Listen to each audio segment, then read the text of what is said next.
Let me start with a question that sounds simple. Why did Europe reconcile with Germany after World War II? But Asia never really reconciled with Japan? Same war, same Axis side, same global catastrophe. Yet today, Germany is a trusted neighbor in Europe. Japan's past, in Asia, still shows up like that guy at the party who says, "Hey, are we still talking about this?"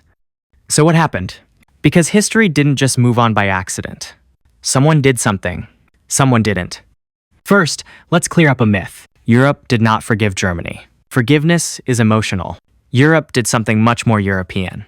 It imposed conditions. Germany wasn't welcomed back with a hug. It was occupied, divided, demilitarized, watched, hard. This was not a trust fall. This was, we'll talk, while holding your arms behind your back. And then, something unexpected happened. Germany didn't argue about guilt.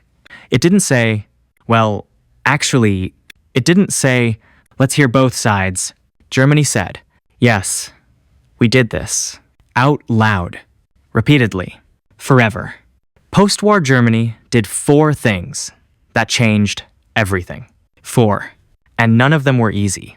First, total ideological rupture. Nazism banned. Symbols illegal.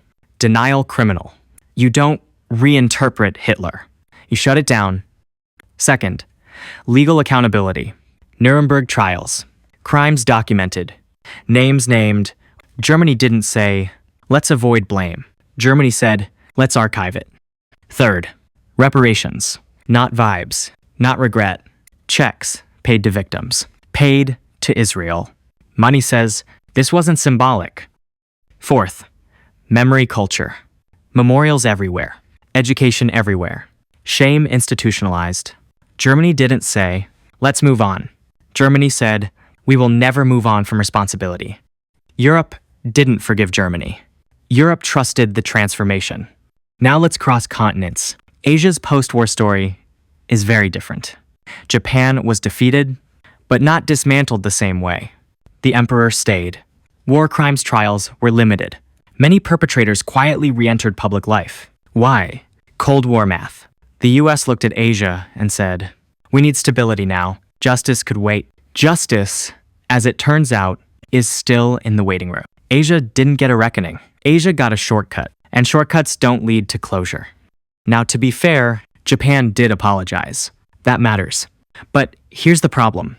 Those apologies were often carefully worded, later contradicted, undercut by shrine visits, softened by textbook revisions, overshadowed by a strong victim narrative centered on Hiroshima and Nagasaki. So from the perspective of China, Korea, and others, the message sounded like, we regret it, but could you maybe stop bringing it up? That's not reconciliation. That's fatigue management. It's not, I understand your pain. It's, are we done yet? Europe and Asia didn't just experience different politics. They experienced different trauma.